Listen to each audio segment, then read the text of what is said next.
Alors bandeko bana nzambe toza likambo susu na mesana ko balabino le nyonso que si dans votre église le pasteur est Moulouba, sortez le plus rapidement possible parce que vous avez affaire à un aventurier, à un fornicateur de l'évangile.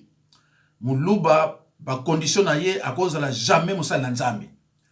Les délinquants sexuels soi-disant avec Mukuna a violé qui sont Gili, un pasteur qui demande à sa fidèle à ça l'avortement.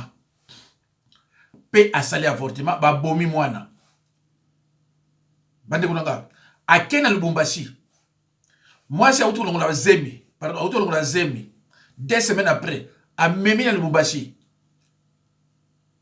A continue à ndako moko boy. Na pasi wana, mukuna se permet ya ko violer mwana mwasi wana. Ndeko nangai. Ngaso na zoloba, boloba ote yo ina baluba mete makabanzambe za makabanzambe. Ngana na bina binoke muluba akoki ko sala mosala nzambe te. Ende ko muso ko yebisanga ke non, pana bango ko violer basi ya baluba eza autorisé. Au mona moi ça pembe makasi tout ça akena libala baboti bana 5 6 7 ba benganiye pona sorcellerie niveau sorcellerie et ya makasi trop. Soka moni moi c'est pembe niveau sorcellerie na makasi trop ba opesa discipline na ko violer. C'est pour cela que va violer moi c'est muluba baluba nyonso mibali kimia ba luba rien. Basi pe nyonso baluba ba luba rien. Ba ko condamner moi na moi c'est va violer parce que ba yebi kaza na haute sorcellerie. Donc babota makana yango. Donc tant que vous apprendre quand bakamona ba ndiko ngepesa pasi. Même si vous avez la sorcellerie.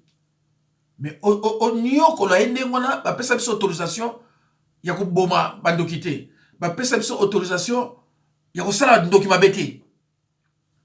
Mais bandeko lobi kuna zaki nani Mukendi Mbiye Kalambai Mwamba Tshisekedi Kabeya kaka bango na bango ko violer kaka ko violer et puis aussi ma Bible ndeko muka ba inanga mes pasteurs yo zolo bande kona me David asenga pardon penza mba yo kilaka e ndeko nanga tanga Bible malamu nulle part est écrit que David avait violé. C'était de commun accord. Relation sexuelle de commun accord, et ça n'a jamais péché, ou bien il y a un passage biblique. Mais il a forniqué la femme d'autrui. Il y a un condamné qui est. Et David a commandité la mort d'Uri, le mari de Bathsheba. Et pas il y a un scandale à moi. Mais il y a un scandale qui est Mukuna, Bakalamba, il va violer parce que David a salé Kobo. Payer ma pardonner qui est. David a violé qui était. Viol les crimes. Na base ba tous ba ibaraté viol les crimes. Et nazo rappelé de konanga moko akomelinga qui est. Na uta ko supprimer vidéo ya Yves Bouya. Moi na biso mkongo na bakanga ki. Na supprimer ngote tala yango bien ils ont continuer passer na uta ko tala yango. Et soki yo omoni yango te ndeko benganga na 06 51 03 92 89 benganga oyebisaka ki pana yo eza toujours supprimer. Bongo na kota likambo ndeko nanga mwana mwasi amoni ba pasi ya pasi mais baluba ya ba juge baza ko pesa toujours délicat sexuel mukuna raison donc pas d'abord so mwasi ba violer et ça parce qu'on a quand on dirait comment pesa moko donc chez les baluba mwasi n'a aucune valeur donc moi ça na valeur té bino ba passer baluba ya pepe pas na bino ozuye j'ai une belle femme azo c'est fier pas na yo loba na ye akene pas baluba pas ya muluba moi si azana valeur moi c'est muluba azana valeur atamukite pembe na ye oyo zo mona wana pas ya muluba zéro pas ya muluba zéro tala ye mukuna basi so azo sawana ya pembe na pembe basi nyonso oyo yaza ko violer ya pembe na pembe na total ya liste ba pesinga au moins 87 femmes na ba mama na bango na bana bango abekisa bango à partir ya mboka alors bandeko toyo kana oyo boto sa sous commentaire se présenter d'abord aux d'abord nani na ndenge bato d'abord ba yeba d'abord mutuni na za koloba lelo Kombo nanga Julie, la bengami na kombo ya Julie. Voilà, donc Sœur Julie. Sœur Julie, mais quand on a vu ah yo za na Kinshasa, pour ça Kinshasa, c'est ça, on fait na Kinshasa? Oui, naza na Kinshasa pour la siko. Ouais. Alors, ce qui peut-être je vais pas déjà titre émission, bah moni que vous allez en danger et que voilà vous allez qui na relation avec un certain pasteur na Congo sur le Awa, pasteur Mukuda, et que vous allez vivre dans un danger, ma comme les gars il a vie na yo. Alors ce que peut-être que c'est d'abord biso ceux qui ont na lobby d'introduction ils sont solo, est-ce que vie dans un danger, est-ce que vous voyez ben pasteur Mukuda le Nokoloba? Oui, vie n'a danger papa, vie n'a danger. Alors, comme tu dis, ils allaient en danger dans Ndengeni. Parce que d'abord, biso, danger pour la nuit nous a en danger. Ok, vie n'a danger. Nazalaki proposant au balobaka na français, makambu oyo balobaka na lingala ya Mukunda. Avant era divorçaki, nazalaki mwasi oyo alingaki abala, oyo proposaki ye na libala po abala. Sikoyo eyaki kosala. Oui, avant de pousser la maman. Donc, ils allaient moi si Oyo a proposé à balle, à un lobby dans la divorce la moi ni n'a pas allé ça, ni n'a pas prouvé que Yonde il fallait balle parce que tant qu'on a proposé que ça veut dire quoi? Est-ce qu'il y avait des signes où il a dit qu'il y a des fois balle après divorce? Mais to solo la kina ye mobile muta proposa ka mwati bala alinga kinga kwa proposinga kina kobala ayisinga kina kobala yo. OK. Donc ezala ki proposition na ye muta proposa kanga ke akobala ngatenga kanga mariage. Oui, mais d'abord vous rappelez sur l'année, ça na année ni beaucoup de l'année et puis beaucoup de l'année wapi. Ezala ki na ba 2010, fin 2010. Beaucoup de l'année na 2010 na Kinshasa. Oui, na Kinshasa. Est-ce que peut-être qu'on rappelle plus rapidement les circonstances à Rakoya Kutana Bino? Attention, on compte en détail, comme ça, on va se situer un tout petit peu. Vous avez un déni, vous avez une église, vous avez un zéla, et les gars, il est. Tu comptes en akana na église, l'église na ye. Ayo, alors ça. N'a problème. Oui, na kenda kana bureau na ekoluka ye, to ekolingana na ye na église na ye, amona kanga na église na ye. En fait, vous avez un problème, vous avez exposé, mais pas pasteur. Oui. Oui, na kenda kupa na ye. Atanga moninga asepeli na nga tuningo bala tenga la ibisi na bala to bota tenga la ibisi na boti. Tadi pona nini ngala bipona na balite yango moyena bota avant mariage ezate soki na balite na kobota. Alobi na ngala lingio na sepeli na yo na kobala yo. Mais est-ce que le problème au Guinée est exposé? Est-ce que le problème a une solution d'abord? Donc, tout le monde a un problème. On a aussi un problème. Non, il faut qu'il solution. Il faut qu'il solution. Ok, d'accord. Est-ce que tu as proposé à l'ingé pour l'ingé c'est un peu ça? Oui, natima qui pour Nazareth na mobilité, na bali na noté, ngala tuna ki a bali, aye pa bali abina no ya za divorce. Écoute, lingala qui natima qui est. Voilà. Donc, nous lobby relation avec bandi na 2010 na Kinshasa. Donc beaucoup dans l'église il y a ACK, l'église dont il y a pasteur Mukunda. Alors surtout beaucoup dans les bolinga na et puis qu'est-ce qui s'est passé après? Bandi bolingo la bino, c'est un peu ça et puis bon. Bandi pe maman ba kama abandi na noté bandi pe maman nzoto makamtu et l'équipe balamo comme ça. Non, to banda ki makamwanzo to te, to lingani, après to bengana, to banda ko te fréquentane. Après, kosala moi baton moko boye, to banda ki pe kobima, to komi na biso pe kobima, nati nyonso ndenge bato bavivaka, to komi pe kobima na biso. Après, yaki kosala ki bane l'équipe ngani mi na salaki na okende sous église te 2 semaines na kendaka sous église te. Après d'ailleurs koyoka na moi karwana ya 2 semaines na église te ke abali moi si obata na yo wana problème est avec toi. Exactement comme tout que demandé maman. Ça dit que après beaucoup d'amis nous bima. Ni tu moi c'est en balle, bien que on balle na quitter. Oui. Super-héros malgré lui, la nouvelle comédie de Philippe Lachaud. Super-héros. Voilà, donc beaucoup de déjà. Oui, mais il y a un pasteur, il y a un pasteur, bon, il y a un bima, mais ce qu'on a dit que vous allez 2 semaines avant que les soient existent. Pour quelle raison d'abord pendant qu'ils sont Bon, nabandaki koyoka nzoto bien te nasengaki na kofanda na nga na ndako parce nga nazalaki kofanda na mbita église ntina banda des fois c'était un peu fatigant ya kokendaka aire nyonso nalembaki kaka nabandaki koyoka bien te yango nafandaki na nga. Ok. Alors, pendant l'absence de 2 semaines, bah, moi, ça veut dire qu'il y a de la relation. Oui, là, je ne sais pas, mais tant qu'on a la quai, il y a qui a out pour bala. Mais quand même, on peut pas bala, il y a un processus, maman. Il y a pour faire une pour mettre au mariage. Vous savez qu'il y a 2 semaines, on était au Yoki à Bali. Donc, vous allez vivre dans moi, c'est tout. Vous allez là-bas, soupçonner. Vous avez une information par rapport à mon texte.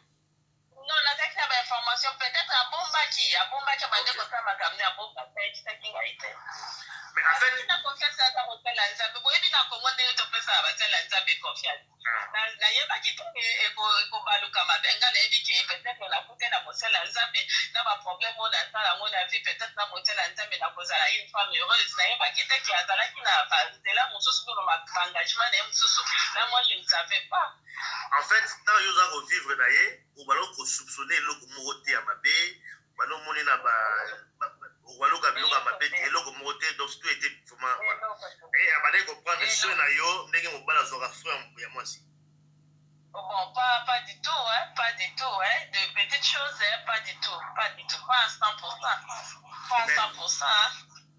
Mais parce que tout ça pour ma assurance, pas au bac à pour mettre au libala. Donc, je crois que vous croyez quand même qu'il y a pour mettre au Libala.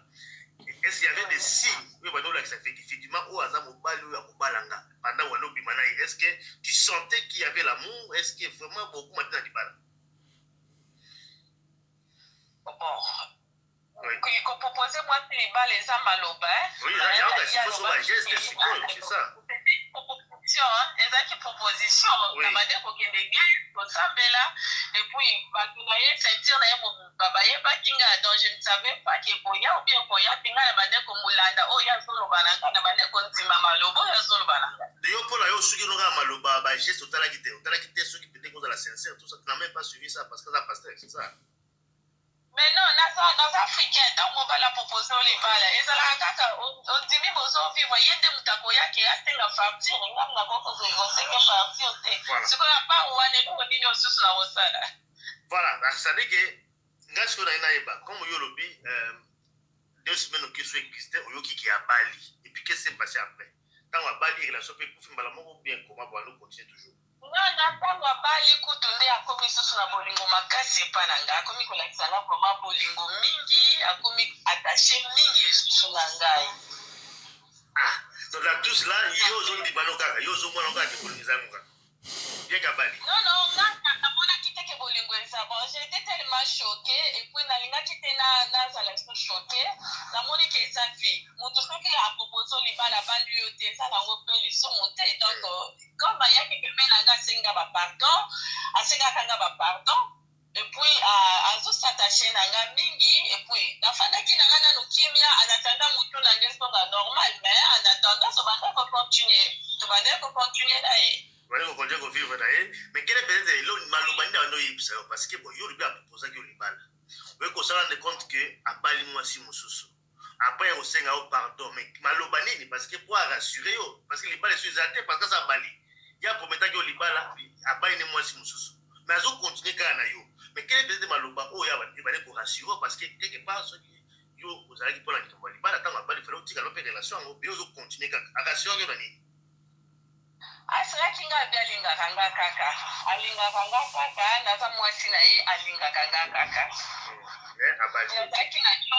nazalaki na choix te parce que naza bato ya bisimbasimba te ozwi oyo te nazalaki na ye moko azobala nga alingaka nga kaka azokoreconforte nga yaka na ndako chaque 7 heures nayebi te so bande kolala na ndako nde bande oya 7 heures atongo bande koyepa na nga donc c'était un peu ça. Ok. Voilà, donc à Bali, vous continuez les relations d'Abino, comme toujours, comme si de rien n'était. Vous avez bien Abino Kaka, c'est ça hein? Oui, c'est ça. Vous avez bien Abino. Voilà. Alors, maintenant, maman, comme dans le beau en danger, qu'est-ce qui s'est passé finalement? Parce que bon, il y a Bali, Bali, moi, c'est mon sous, Azana Isikoyo, vous continuez à vivre d'ailleurs, mais il a connu les liquides, parce qu'il y a trop parlé aux en danger. Qu'est-ce qui s'est passé? Papa, le problème est que il y a Bali, moi si on a boti moi liboso mukete umenike ngape na ye kozwa zemi baneni to se situe na bane mama yana baneni ni kwanza pati motaweze quand on a choisi zemi ezalaki na ba 2014 ok ça dit que 2014 tant vous continuer relation na bino yo zise oui voilà expliquer le bas sur 2014 na ye kozwa zemi et puis na bandi koyoka bamaleska nde basi bayokaka na keye pa na ye nayebi naza na mbongo te parce que nazalaki na mobali mosusu te nazosala te nake nayebisi nazoyoka nzoto bien te alobi nanga ata mosusu baperturbation ya règle ok abi nanga kende hôpital azwi mbongo wana bato na ye bazalaki aza na biro na bato na ye bao bayokaki baza na mbongo bayebi bao mpe bakufa bakenda na vérité wana donc ayebi tinga peut-être eza perturbation ya règle il faut kende hôpital na nde naye kozwa mbongo nake hôpital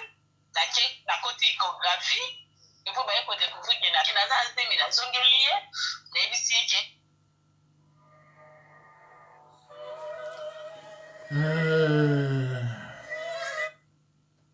naza na zemi ba 1 mois na 2 semaines ok après aye koloba na ngai nalongola nga nayebi tie oui alobi na nga nalongola parce que aza prête te mpo na kobota na nga eza moment ya kobota na ngai te ok naye tozote pa médecin na nga nayebisi ye médecin est ce que c'est possible ye nalongola zemi oyo médecin na nga lobi kosala yango te parce que ça va te compliquer en fait yo bano ndima nyonso ando yebisa yo alors c'est un peu ça sala boye osali sala boye longola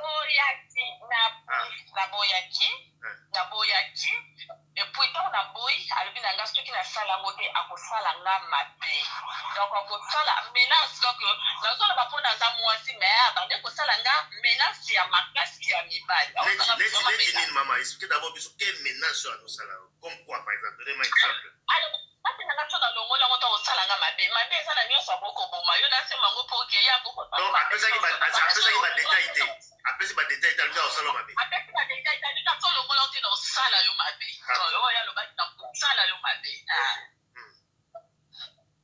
epuis na kobanga wana nakobanga wana naye nafukameli naye na biro nde nafukameli nayebise papa naza mwana etike nano naboti te na vi na ngai nano naboti ata mwana moko te soko boyi ye kabela ngai ye nakenda ata mosika ya kongo azala te ya ngai ata mwana na nga moko wana nzambe apesi ngai alobi na nga pa question okolongola yango soko olongoli yango te nakosala yo mabe seke madi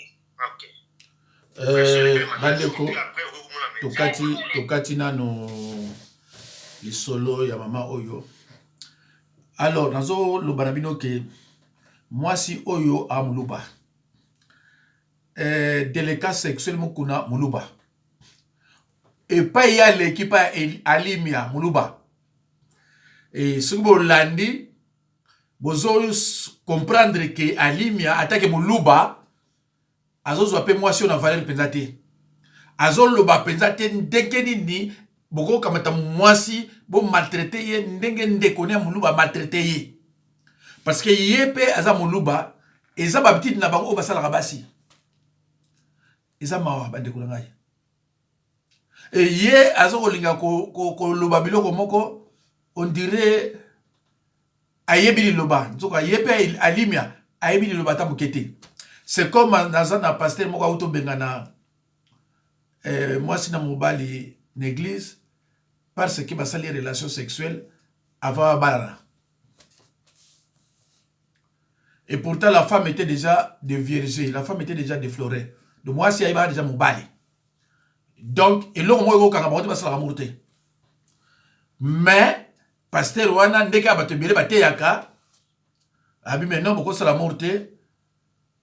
Takina balanité et surtout bavanda ndako moko bavanda ndako moko banala beto moko mais bakosa la morte pour balanité de tels enseignements bandeko nanga eza enseignement ya moto yemoka lobiki na za pasteur mais ayebi le côté parce belé o bazo traumatiser bino kaka na sexe pona bango relation sexuelle eza péché o leki kindoki. Vous voyez tous en ndoki que la relation sexuelle avant le mariage.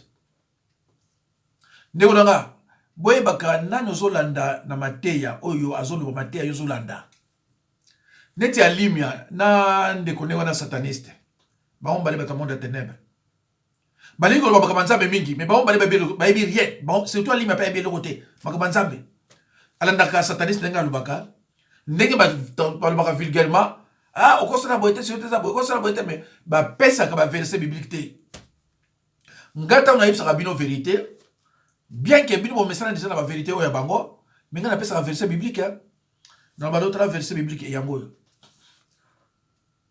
nalobaka na bino lere nyonso soki odéfloré moisi c'est un péché mais ce n'est pas un péché de condamnation Bible lobby okofuta amende de vierge napesaka bino déjà verset biblique soki ofuti yango péché on est dégagé nango ke nango parce que ofuti amende eza neti polisi asala contravention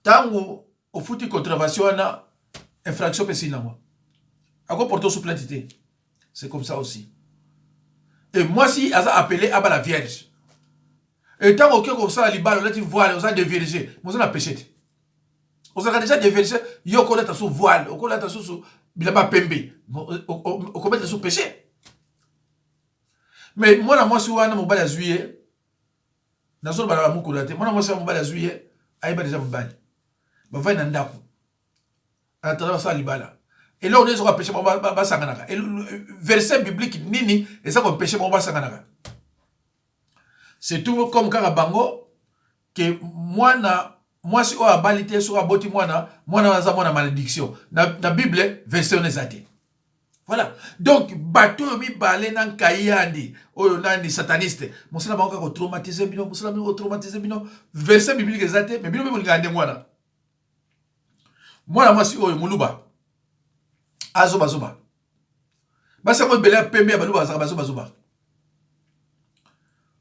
mobali aza na ye ayebi dezaki mobali wana aza escro ayebi dezaki mobali wana aviolaka lere nyonso na baeglise wana ezalango moluba bato bazosala scandale na baeglise ya baviole kaka baluba mais ye alimi aloko eza moluba moye alobango eza te me ngana azoexplike bino bato bazosala baviole kozwa basi ya bato na kati ya église ndenge alingi baluba en plus oza koviole c'est grave na âge na yo oza koviole c'est grave alors mwasi oyo bapromettre libala mwasi oyo ayeba deja mobali baokende barelation mobali azalaki célibataire baokende barelation sexuelle soki azalaki na mwasi ayer te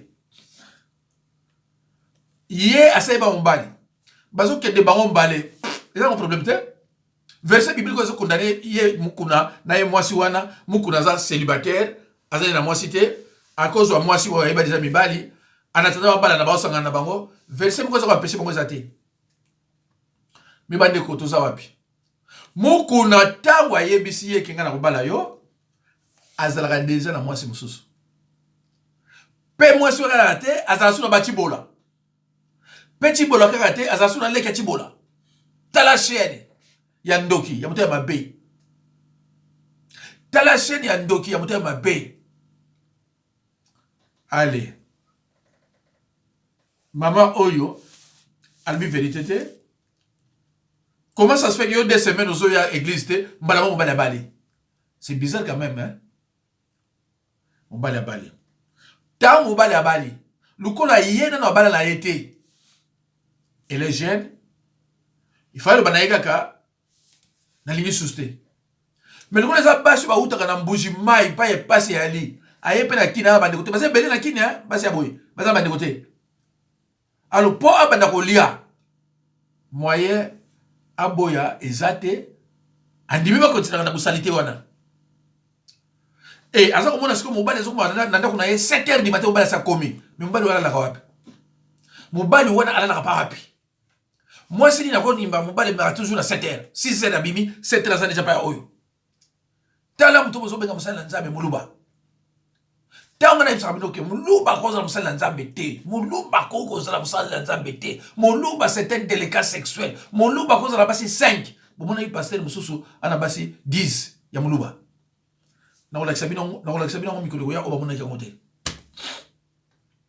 Alors, orgueil. Et puis, il faut l'andango, pas y a totalité, intégralité à la vidéo. Oyo. Et ça, moi, je suis monissé pas si moko. Nenga, maman, nani, maman, elle est au nani. C'est maman, nani, wana. Alobaki, baluba, nambasina mina bali, babota makana yango. Mais ça, solo. Parce que, mukuna oyo, a monissa chibola. Passi, même 100 euros, 50 euros, à quoi ça a été. À mon avis, les qui ont passi, à quoi ça a été. À quoi ça a été. Moi, si on a des remita, à salier boyer, à ta un cas, quoi ça a été. Mes chers frères et sœurs, le mal que tu es en train de faire à l'autre va te rattraper un jour. Ma be oyo sala muninga un jour ma be wana kaka e ko rattraper yo e ko ya tipa ya bana yo na banzi e komami awa na nombre 14-18 voilà yango. Il ne tient point les coupables pour innocents et il punit l'iniquité des pères sur les enfants jusqu'à la 3e et la 4e génération. 4e génération, 400 ans. Nombre 14-18. Oyo mukunazo sala et commis iniquité. Et ça, ce péché était iniquité, c'est-à-dire méchanceté. Bible lobby, et quoi, pas banaï. 3e jusqu'à la 4e génération. D'accord, le mal que tu es en train de faire à l'autre, cela va te rattraper un jour. Na ba moyen nyo samukili. Na ba moyen nyo so ekozwayo ko paragrate. Parce que Dieu est en train de te voir. Satan aussi te voit. Moïse abomaka. Ayebaka te que Satan monaka ye. Nzambe pe monaka ye. Jézabel a commandité la mort de messieurs qui refusaient que sa propriété n'est pas ya mobile na Akab. Abomaka mobile wana. Nzambe amona kaye, Satan amona kaye. Et sous quel cas Isabelle ndengenini? Liwa ya somo. David, il a commandité la mort d'Uri, le mari de Bathsheba, avec Okufa. Mais Dieu l'a vu. Satan aussi l'a vu. Bible, la Bible, dans Luc 12:2. Rien ne restera caché éternellement devant Dieu. Ndeko nangai. Ba sataniste ba uti na kindoki. Tangu ba ye kosimba Bible bien ki baza na droite. Ba zui péché ya sexe. Ba komisi yango neti péché moko eleki ya kindoki. Mais soki totali na Bible. Tozo mona te pai mutake na lifelo pona ba désir sexuel oyo nzambe ye moko acheki na nzoto na ye. Na Bible azate ke mutu wana ake na lifelo pour asali relation sexuelle na Bible zate.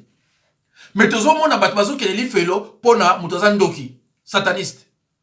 L'affaire a été créée pour Satan et ses serviteurs. Pona yote tozo landanga. Toi chrétien tu n'as pas de péché de condamnation. On a péché de condamnation te. Nani alobi na ok yoza na 25 ans au sali relation au yebi déjà mibali au sali relation na mobali atrata et que c'est un péché. Verset biblique ça pas. Verset biblique ça pas. Quand on traumatise kabino l'air ni traumatise kabino l'air ni tala péché yango yo bozolanda sikoyo. Mais mokuna yoga ngai. Mokuna Bible ko Jésus azoloba na basali na Nzambe na Jean 21:15-17. Yoga ninga lobi. Après qu'ils eurent mangé, Jésus dit à Simon-Pierre, Simon, fils de Jonas, m'aimes-tu plus que ne m'aimes ceci? Il lui répondit, oui, Seigneur, tu sais que je t'aime. Jésus lui dit, paie mes agneaux. 16. Il lui dit une seconde fois, Simon, fils de Jonas, m'aimes-tu? Pierre lui répondit, oui, Seigneur, tu sais que je t'aime. Jésus 17. Jésus lui dit, pour la 3e fois, Simon, fils de Jonas, m'aimes-tu? Pierre fut attristé de ce qu'il lui avait dit pour la 3e fois. Et lui répondit, Seigneur, tu sais toutes choses, tu sais que je t'aime. Je lui dis, paie mes brebis. Je disais toujours à mes fidèles que vous êtes des brebis de Jésus-Christ. Alors, Jésus azoloba na basali na Nzambe bo batela ba patenanga. Ce ne sont pas nos brebis à nous, mais ce sont des brebis de Jésus-Christ. C'est la Bible qui le dit, c'est pas moi. Alors, yo comme si ko yo ko violaka basi na ba mama o ba bota bango. Ko violer bango les nyonso. O yeba un jour.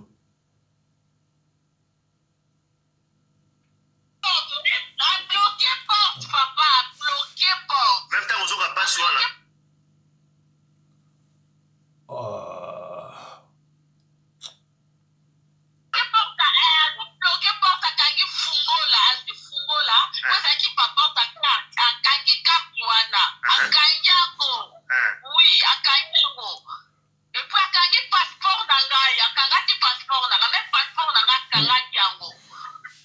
Mais tant qu'on le continuer, ça n'est pas forcé.